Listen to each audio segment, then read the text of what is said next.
Insiden kebakaran ini membuat panik seluruh karyawan pabrik pembuatan thinner serta warga sekitar karena pabrik terletak tidak jauh dari permukiman warga. Kebakaran disertai ledakan belasan kali ini menimbulkan asap hitam tebal yang membumbung tinggi sehingga terlihat hingga radius belasan kilometer. Sebanyak 8 unit kendaraan pemadam kebakaran dari Kabupaten Tangerang dan juga bantuan 1 unit dari Bogor, serta 65 petugas damkar berusaha menjinakkan api yang berada di pabrik PT Warna Prima Kimia Tama. Pemain bertahan untuk api tidak menyebar kemana-mana. Karena kapasitas apinya besar, karena yang terbakar ada thinner dan disertai ledakan. Saat ini situasi kebakaran sudah berhasil dikendalikan setelah 5 jam upaya pemadaman dan penyebab pasti kebakaran sedang dalam penyelidikan. Namun terdapat dugaan bahwa ada unsur kelalaian manusia dalam kejadian ini. Dari Kabupaten Tangerang, Banten, Aimarani, iNews melaporkan.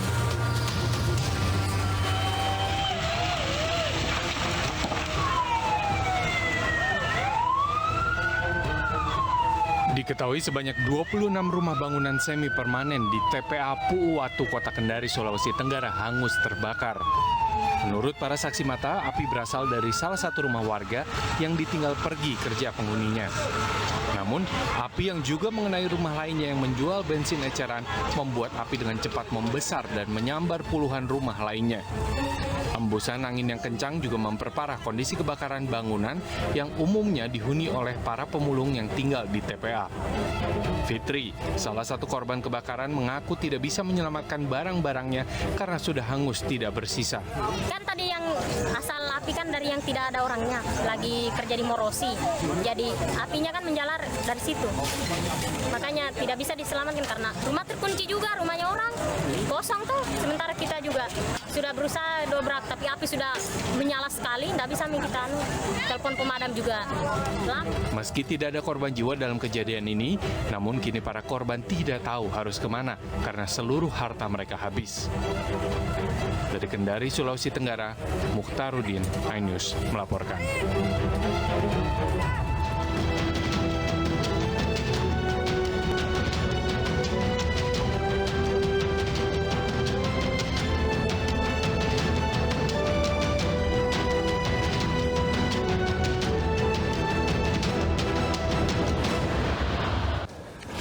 Buka kali.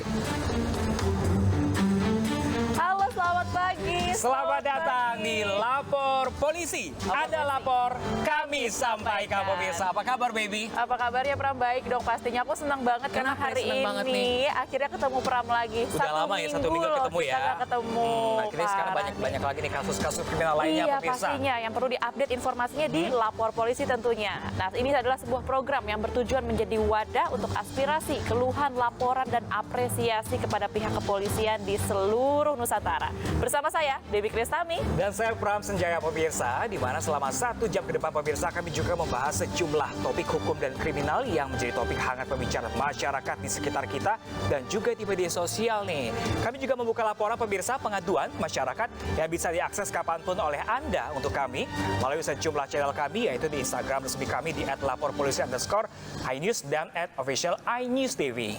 Dan Anda juga bisa menghubungi kami melalui email laporpolisi.inews@gmail.com. Dan jangan lupa menggunakan hashtag Lapor Polisi.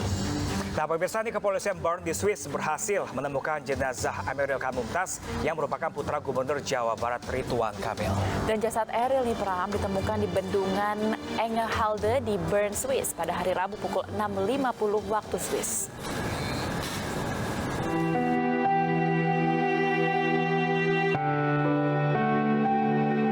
Pencarian putra sulung Gubernur Jawa Barat Ridwan Kamil yang hilang di Sungai Aar di Bern, Swiss menemui titik terang.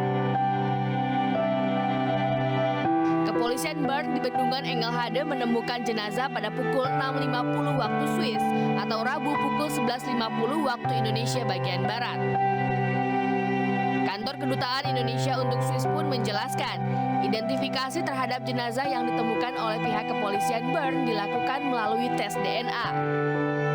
Lewat hasil tes DNA tersebut, kepolisian Bern memastikan jika jenazah yang ditemukan merupakan Emeril Khan Mumtaz atau Eril.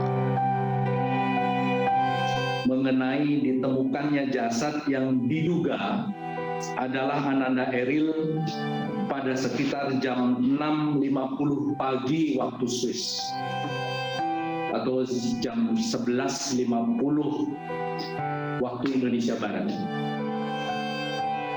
Sesuai prosedur yang berlaku, tim forensik kepolisian segera melakukan identifikasi dan penelusuran DNA untuk memastikan bahwa jasad yang ditemukan tersebut adalah benar Ananda Eril.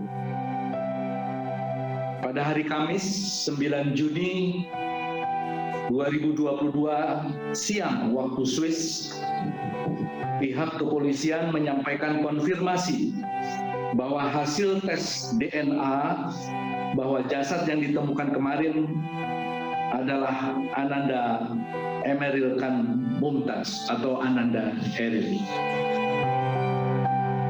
Saat ini pihak keluarga bersama Kedutaan Besar Indonesia untuk Swiss tengah mempersiapkan kepulangan jenazah Eril ke tanah air. Diperkirakan jenazah Eril akan tiba di Indonesia pada Sabtu atau Minggu pekan ini. Tim Liputan iNews melaporkan.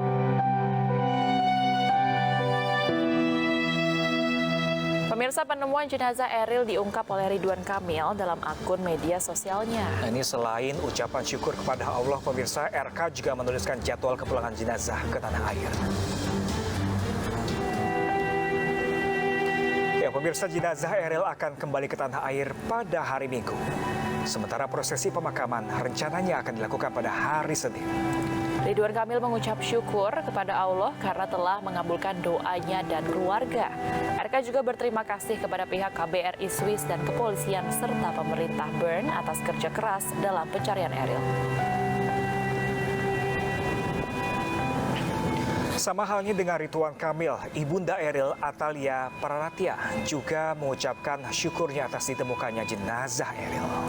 Melalui akun Instagramnya, Atalia memposting rasa syukurnya atas hasil tes DNA kepolisian Bern yang memastikan jika jenazah yang ditemukan merupakan jenazah Eril.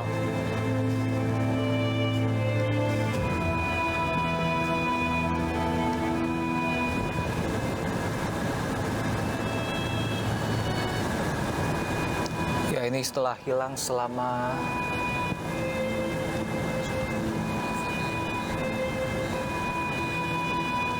ya, Baby dan juga pemirsa, ini setelah hilang selama 2 pekan lamanya ya. Iya, sejak akhirnya, 26 Mei lalu ya. Betul, akhirnya jenazah Eril akhirnya ditemukan, pemirsa. Iya. Dan sekali lagi kami mengucapkan segenap kru iNews turut berbela-sungkawa atas kepergian Eril dan semoga pihak keluarga diberikan ketabahan dan juga keikhlasan. Iya, kita juga mengaturkan doa tak henti-hentinya agar proses pemulangan Eril pun berjalan dengan lancar. Iya, pemirsa.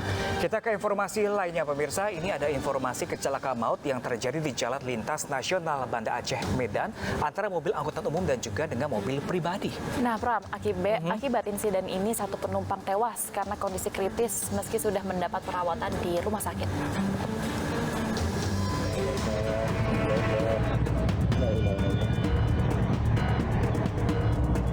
Besarnya dampak tabrakan menyebabkan mobil angkutan umum masuk ke parit sawah yang berada di Jalan Lintas Nasional Banda Aceh, Kecamatan Kuta Malaka, Kabupaten Aceh Besar, Aceh. Petugas yang tiba di lokasi berupaya mengeluarkan seluruh penumpang yang berada di angkutan umum, di mana salah satu penumpang yang duduk paling depan terjepit. Sayangnya, salah satu penumpang berada dalam kondisi kritis sehingga meski sudah dirawat di rumah sakit merasa pada akhirnya tidak tertolong. Dirlantas Polda Aceh, Kombes Pol Diki Sondani mengatakan bahwa insiden kecelakaan ini diakibatkan saat mobil pribadi berusaha menyalip kendaraan di depannya tanpa waspada. Sudah ada mobil lain dari jalur berlawanan. Di TKP, kendaraan Xenia ini memaksa untuk mendahului kendaraan lain yang ada di depannya. Tapi dia tidak melihat arus lalu lintas dari arah depan. Harusnya dia melihat. Nah, namun pada saat itu juga datanglah kendaraan R300. Kendaraan R300 ini dia berada di posisi yang betul. Nah, Xenia ini yang salah. Ditabraklah kendaraan R300, mengakibatkan R300 ini ya terpental masuklah ke parit. Saat ini korban meninggal sudah diserahkan kepada pihak keluarga dan pengemudi mobil pribadi dalam proses penyelidikan. Dari Kabupaten Aceh Besar, Taufan Muatafa, iNews melaporkan. Pemirsa, ambulan yang sedang membawa 2 pasien menabrak pengendara motor yang melintas di Kabupaten Katingan, Kalimantan Tengah. Nah, pemirsa, ini detik-detik kecelakaan ini pun terekam kamera CCTV yang berada di lokasi.